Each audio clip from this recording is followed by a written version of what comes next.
శ్రీ గురుభ్యో నమ. శ్రీమాత్రే నమ. సత్సంగ పరివారానికి సాదరాహ్వానం. జగన్మాత అనుగ్రహంతో ఈరోజు మనం జగద్గురువులు శ్రీ శ్రీ ఆదిశంకరాచార్య విరచిత సౌందర్య లహరి స్తోత్రంలోని 49వ శ్లోకాన్ని సూక్ష్మంగా తెలుసుకునే ప్రయత్నం చేద్దాం. గం గణపతే నమః. శ్రీమాత్రే నమః. విశాలా కళ్యాణి స్ఫుటరుచిరయోచ్ఛాకువలయైః కృపాధారాధారా కిమపి మధురా భోగవతికా అవంతి దృష్టిస్తే బహునగర విస్తార విజయా ధ్రువం తత్తన్నామ వ్యవహరణయోగ్యా విజయతే. శ్రీమాత్రే నమః. పరబ్రహ్మ స్వరూపిణి, కిరీటం, కేశ సంపద, తలపాపిట, వదనం, లలాటం, కనుబొమ్మలు, నేత్రముల వైభవములను ఆచార్యులు వారు వర్ణించిన పిమ్మట ఈ శ్లోకంలో ఆచార్యులు వారు జగన్మాత యొక్క చూపు వైభవమును వర్ణించినారు. ఇక ఆచార్యుల వారి వివరణ: ఓ జగన్మాత, నీ నేత్రముల దృష్టి విశాలాయని మంగళపరమైనదగుట చేత కళ్యాణి అని స్పష్టమైన ప్రకాశము కలిగి కలువ పువ్వులతో పోరాడతగినదిగా ఉంటుట చేత అయోధ్య అని, దయ అనే అమృతధారను ఆశ్రయముగా ఉండుట చేత ధార అని, ఇంపుగా ఉండుట చేత మధుర అని, లోపల విపులమై ఉండుట చేత భోగవతి అని, భక్తులను కాపాడుట చేత అవంతి అని, విజయము కలిగి ఉండుట చేత విజయ అని ఆయా పేర్లతో పిలువబడి దానిని యోగ్యమైనదిగా భాసిల్లుతోంది. ఆయా పేర్లతో పిలువబడిన దానివి యోగ్యమైనదిగా భాసిల్లుతోంది.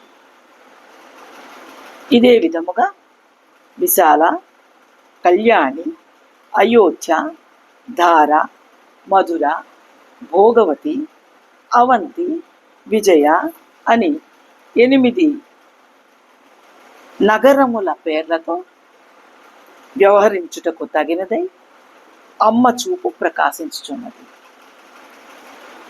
ఇక అంతరార్థం ఏమనగా, జగన్మాత దృష్టి విశాలమై 8 దిక్కులకు వ్యాపించి ఉంటుంది.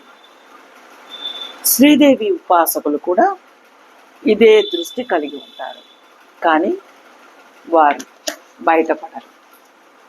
సాధారణమైన స్త్రీలు క్రీగంటి చూపు కలిగి 8 దిక్కుల అనగా ఎక్కువగా సాధారణ విషయ జ్ఞానం కలిగి ఉంటారు.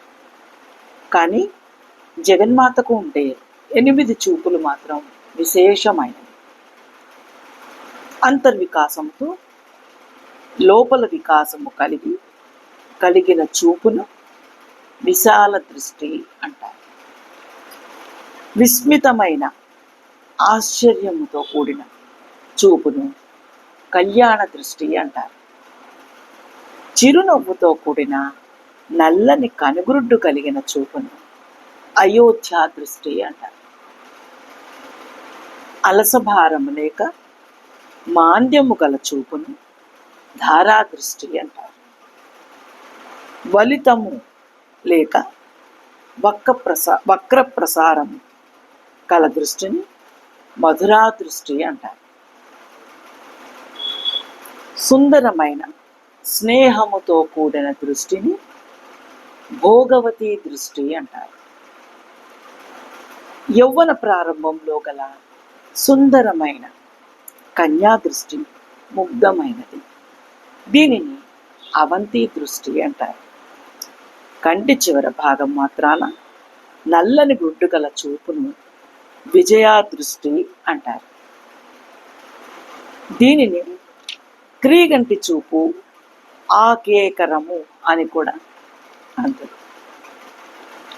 ఈ 8 దృష్టులు సాధారణ స్త్రీలకు సహజంగా ప్రకృతి ప్రసాదించింది. కానీ జగన్మాత యొక్క 8 చూపులు విశేషణమైనవి. అవి క్రమంగా సంక్షోభము, ఆకర్షణము, ద్రావణము, ఉన్మాదము, వశ్యము, ఉచ్చాటనము, విద్వేషణము, మారణము అను 8 కార్యక్రమములకు దోహదం చేసే దృష్టి జగన్మాత దృష్టి. ఇవి జగన్మాత అష్టభుజిగా వివిధ రకములైన ఆయుధాలు ధరించి చూపుతున్నట్లు చిత్రం మనకు కనపడుతూ ఉంటుంది.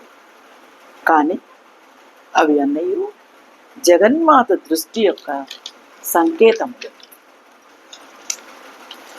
భగవతి దృష్టి విశాలి అని పేరు గల దృష్టితో జన సంక్షోభము గావించెను. ఆ ప్రదేశమును విశాల అని నగరం ఏర్పడింది. ఆ ప్రదేశమున విశాల అని నగరం ఏర్పడింది. భగవతి తన కడగంటి చూపుచే అనగా విజయాఖ్య దృష్టిచే శత్రుమారణము కావించెను. అది విజయనగరం అని పేరుంది. ఇట్లే మిగిలిన 6 పురములు యొక్క నామధేయములు ఏర్పడింది. ఇది ఈ శ్లోక వివరణ. జగదంబ విచిత్రమత్రకిం పరిపూర్ణ కరుణాశ్రుచేన్మయి అపరాధ పరంపరావృతం నహి మాత సముపేక్షతే సుతం. జగన్మాత యొక్క అనుగ్రహం మనందరి మీద ప్రసరించుగాక. శ్రీమాత్రే నమః.